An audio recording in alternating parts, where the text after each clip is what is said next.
In his 1917 story, The Great Wall of China, Franz Kafka evokes the Forbidden City and the Imperial Chinese court in the following way. Around the emperor, the glittering and yet mysterious court thrones, malice and enmity close as servants and friends, the counterbalance to the imperial power with their poisoned arrows, always trying to shoot the emperor down from his side of the balance scales. The empire is mortal, but the individual emperor falls and collapses. Even entire dynasties finally sink down and breathe their one last death rattle. The people will never know anything about these struggles and sufferings. This may be a fanciful description, an oriental fantasy, but it also echoes views some 20th century Chinese had of their own country's dynastic past. Like the Great Wall of China, the Forbidden City has a metaphorical life, and it has provided an abiding alibi for misunderstandings. Both the reality of an imperial court sequestered behind the vermilion walls of the Forbidden City in Beijing, and the mysterious but nonetheless powerful perception of a sacred and hidden world at the heart of the enigma of China had contributed to the image of an inscrutable, capricious, and cruel regime. The Empress Dowager Cixi, who dominated the Chinese court for nearly 50 years from the mid-19th century, personified the untold story of the Forbidden City. Tales of dark plots and savagery at the court of the Empress Dowager would repel and intrigue people in China and throughout the world. From her time, writers have been beguiled by the architecture of Imperial Beijing and quick to employ the language of court politics to describe events there. Not only that, but in many films, novels, and plays, as well as in journalistic accounts, both Western and Chinese, there has been a tendency to conflict court secrecy, traditional politics, and intricate design of the palaces with the nature of the Chinese people and society as a whole. As Simone de Beauvoir remarked, a city into which the population is not admitted has obviously usurped the title of city. For 20th century Chinese writers, educators, and revolutionaries, the Forbidden City became emblematic of their country's rigidity and backwardness. It housed the canker of autocracy, which they blamed for keeping China from taking its rightful place alongside the other great nations of the modern world. In many ways, however, the Forbidden City and its modern fate parallel the history of modern China itself. This book traces that history as well as discusses those who would penetrate the Forbidden City, literally or metaphorically. Using recent scholarship, it also travels back in time to allow us to follow the daily routine of an emperor. We also reconsider the controversial figure of the Empress Dowager, among others, and engage in the debates that have raged in modern China over what to do with the empty heart of the dynastic past. There are many ways of understanding the Forbidden City.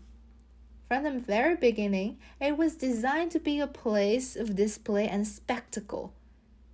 In the 1410s, the Ming Emperor Yongle moved his court from Nanjing, the southern capital, to Beijing, the northern capital, for which he designed a grand plan. The Forbidden City was built within a series of massive crenellated enclosures to create nothing less than a terrestrial refraction of the realm of the celestial Jade Emperor or heavenly ancestor, and his court, which was set to rule over the universe. Approached through imposing gates and exits, outer city and inner city, and along an imperial way flanked by the central ministries of the government of the empire, and finally into the imperial city through 3 more massive gates.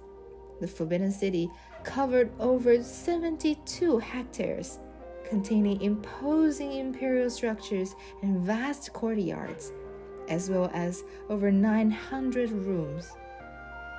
It was conceived on such a monumental scale so as to awe not only the subjects of China, but also the tributary people who lived along the extensive borders of Ming territory.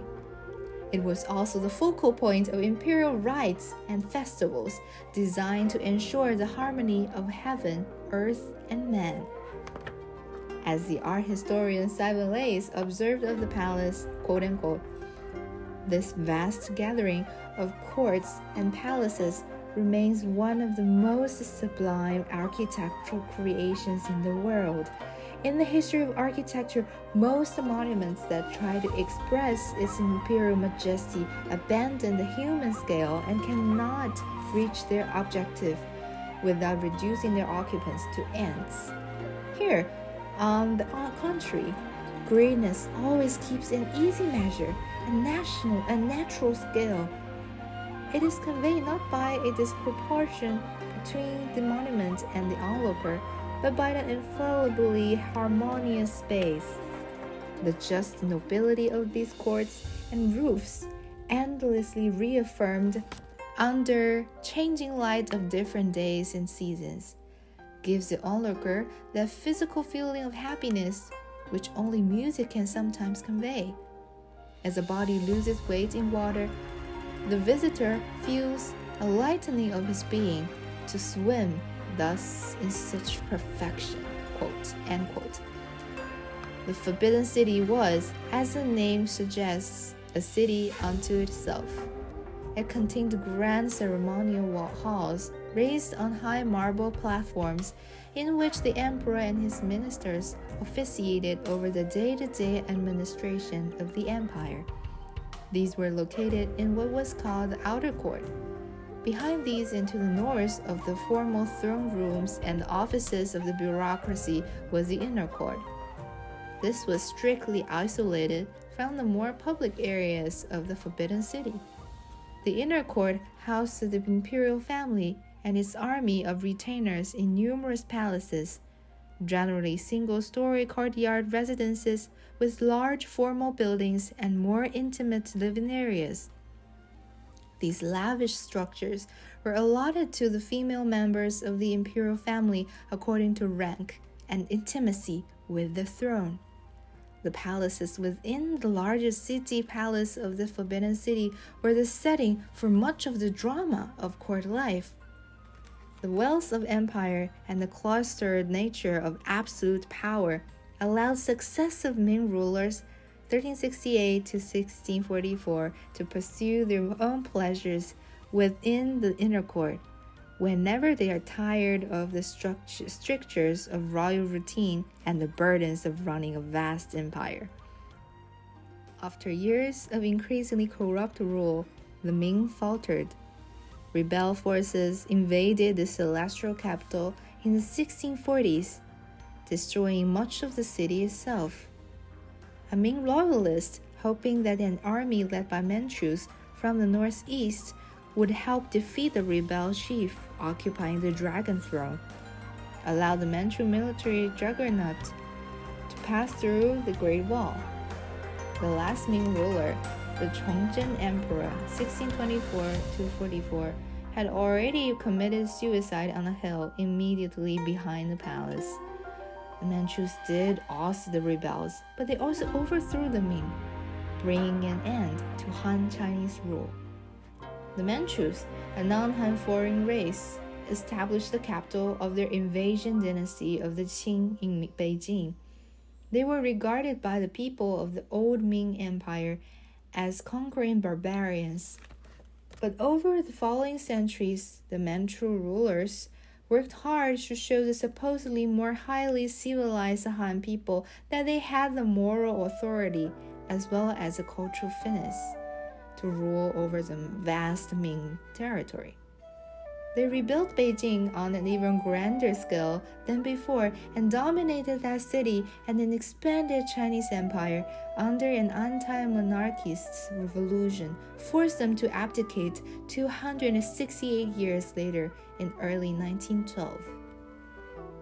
The Manchus had their own reservations about the design and pitfalls of the Forbidden City, which they found claustrophobic. Perhaps not surprising for people used to roaming immense territories of what is now northeast China.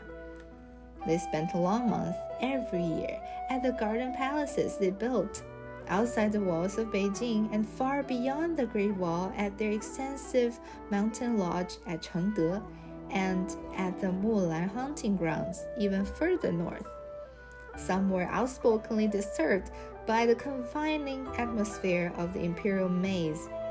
In the mid-19th century, for example, the emperor's dowager's son, the Tongzhi Emperor, described the place in which he grew up as being like a warren of dank ditches with vermilion walls and green-tiled roofs. The first foreigners to enter the imperial dynasty in the 16th century came to convert the court to Christianity. They were not successful. Traders, men who were willing to resort to force and even war to achieve their goals, eventually followed.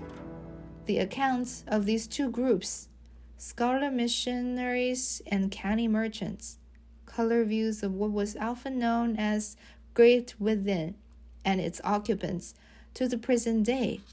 To them, the Forbidden City was a labyrinthine mystery ruled over by capricious Oriental despots and their impotent courtiers.